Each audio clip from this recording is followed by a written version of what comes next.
Okay, ready? Yep. A, enter working trot. X, hold salute, proceed, working trot.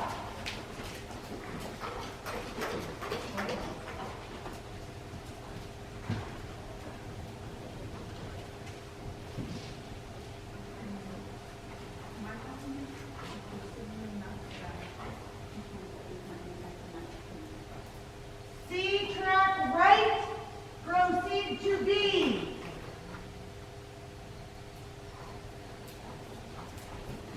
B, turn right, E, turn left, proceed to A.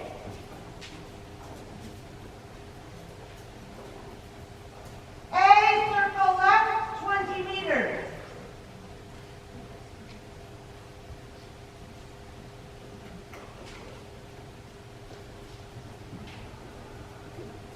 Proceed to F. F, proceed to X.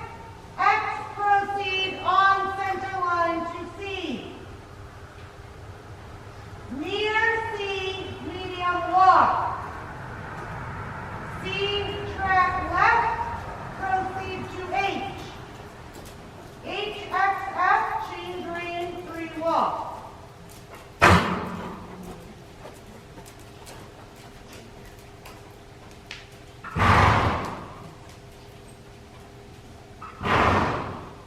F, medium walk to A.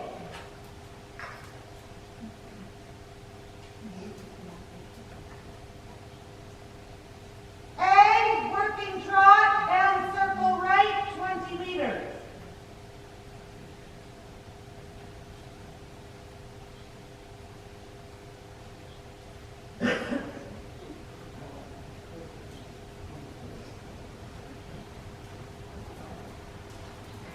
Proceed to K. K, proceed to X. X, proceed on center line to C. C, track right. Proceed to M. MXK, chain green, working trot. KA, working trot. A, turn down center line. X, halt, salute.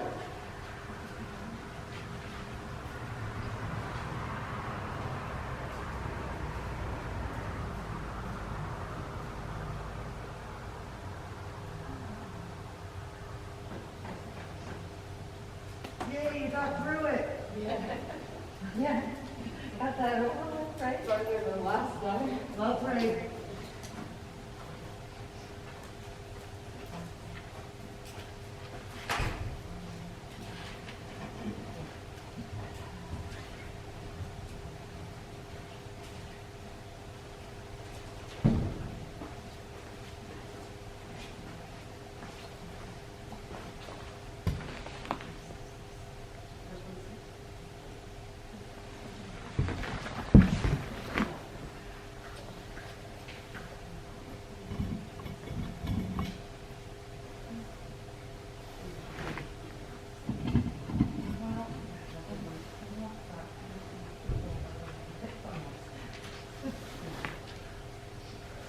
Okay, so how do you feel about that?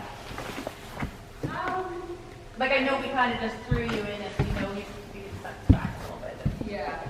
He can definitely do it a lot better. It's just like where he's at right now. I know he can, but I saw it. He is stunning. He was very well behaved for the show. Yeah, he is really well behaved. I don't really know still like where it's all coming from, but I just tried to make it, like obviously it wasn't pretty, but I just tried to make it as accurate as possible because he's not really wanting to give like the right bend right now, so the more like technical corners are hard to get. Yeah. But Yeah, like getting deep into the corner. And do you feel like if you touch him with your leg, like he just threatens to canter or kind of shuts his belly back at you?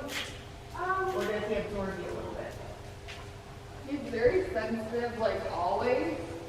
So I think it's more, you know, if I tell him to move over, or if I, you know, say, oh, you're crooked, try to straighten, he's like, no, I don't want to do that.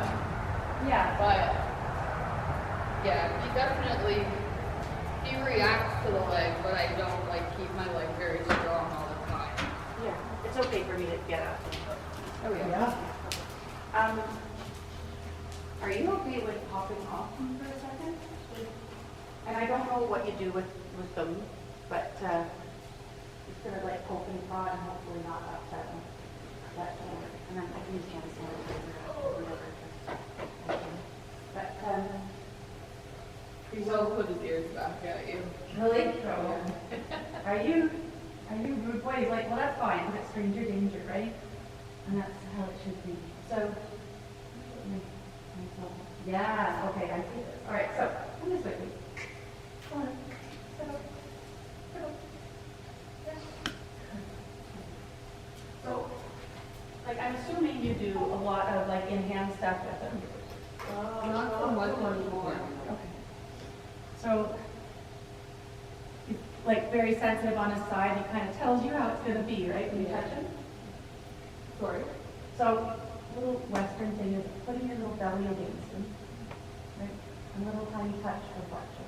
He has to tolerate a little touch and reflection and kind of come. And so my belly can make like a really nice diffuse pressure. Does that make sense? Rather than a leg. So I can kind of up it and positively reward him. So when he feels like the pressure, that moving over too is him trying to establish the home balance, right? Try to balance that. He's either going to push back and he's going to step away, or he's going to kick me.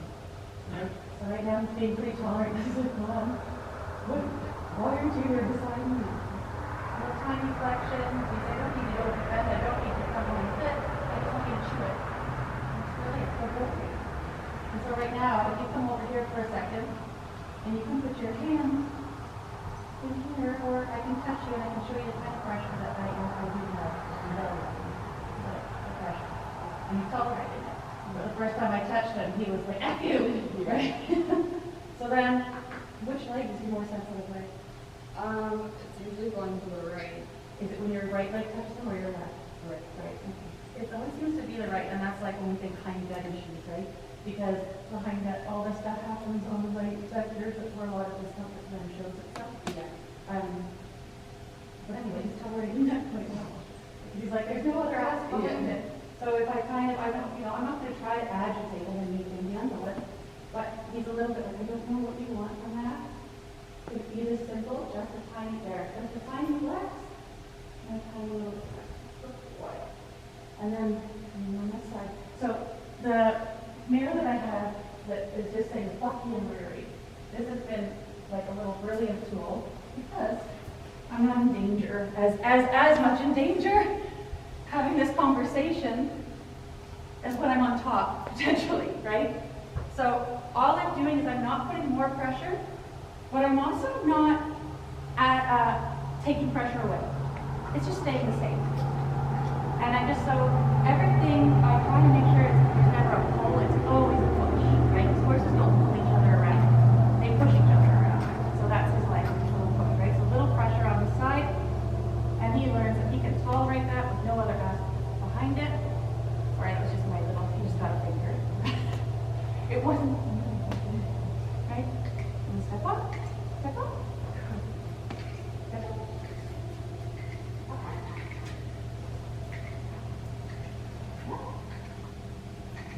Good.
kind of, I have one horse that loves to snake his back at everything he does.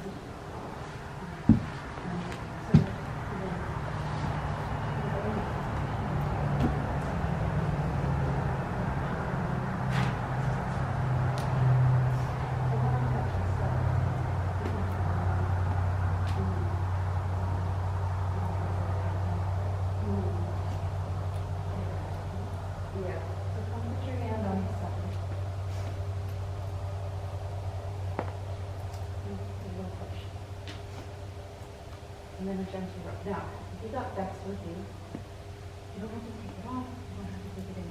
You just wait. You can do this.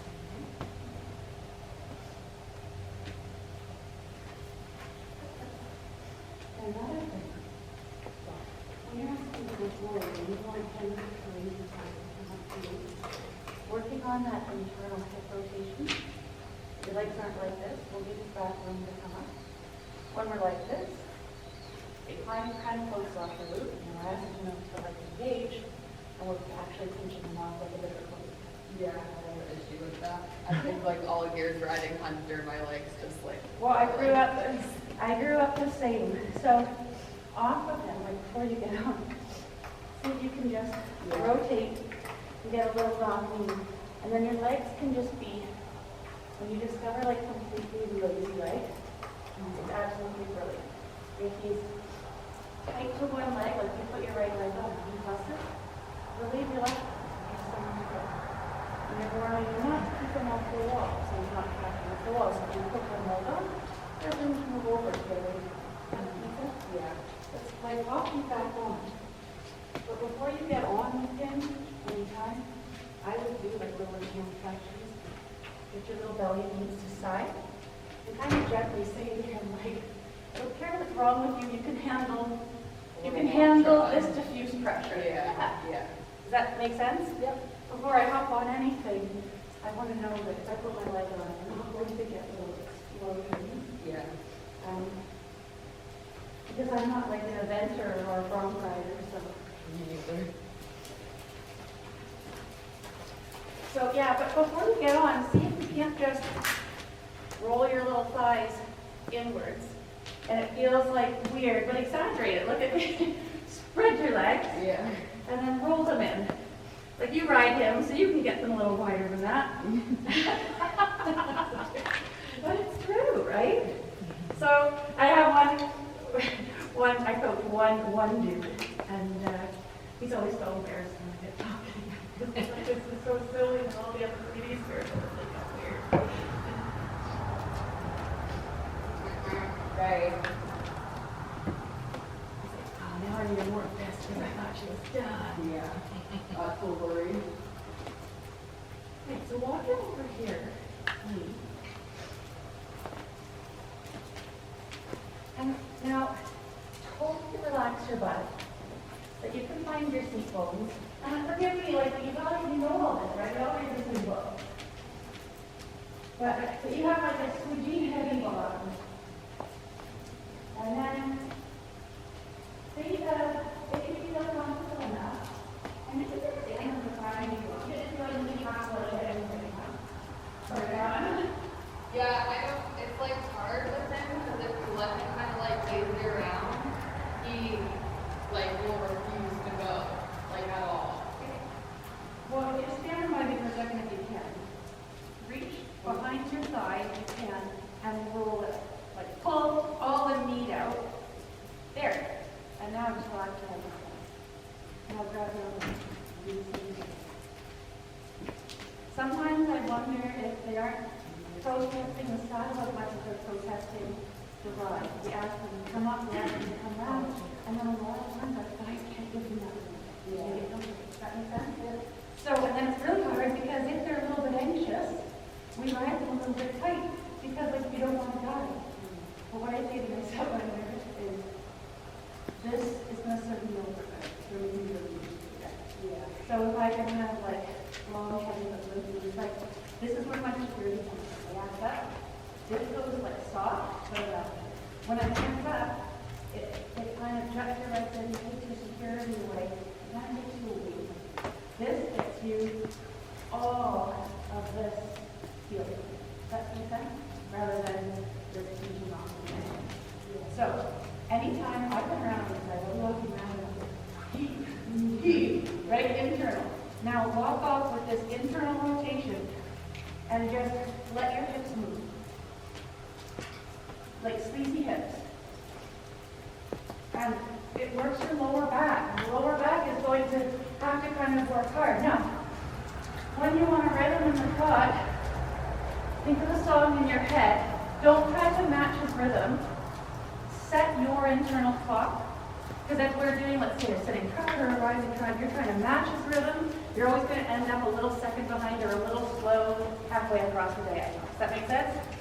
So already, now roll those thighs. And just keep thinking of rolling those thighs and thinking of this other rib being able to actually lift. Does that make sense? Really good. And then think one at a time like this. I'm only going to walk them with one leg on one side of the word.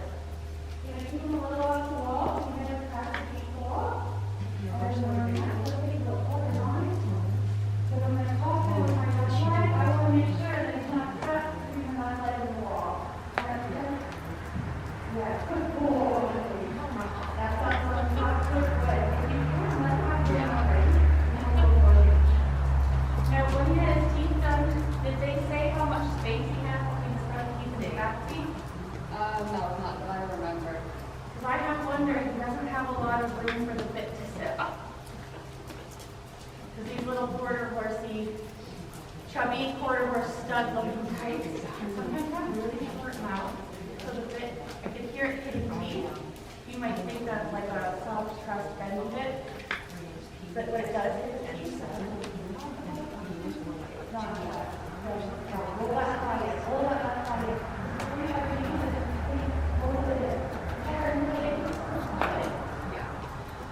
And then you're able to sit on your pressure out. He's coming home on the 27th. You're in your toes. That's what I'm talking about. That's more small. That's why they're quite well.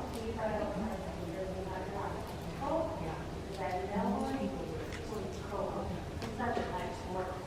It's such a beautiful boy. Walk the wall. How's that thigh working for you? It's like, it's actually, it's like relaxing and enough so you can do this. Yeah. Tightness protects weak. So horses when they're tight, I think where's the weakness? And riders when they're tight, you know, when people, like their hips, they think, oh, I've got to stretch them out, I've got to relax them, or you got to strengthen them. Or you just strengthen them. Yeah.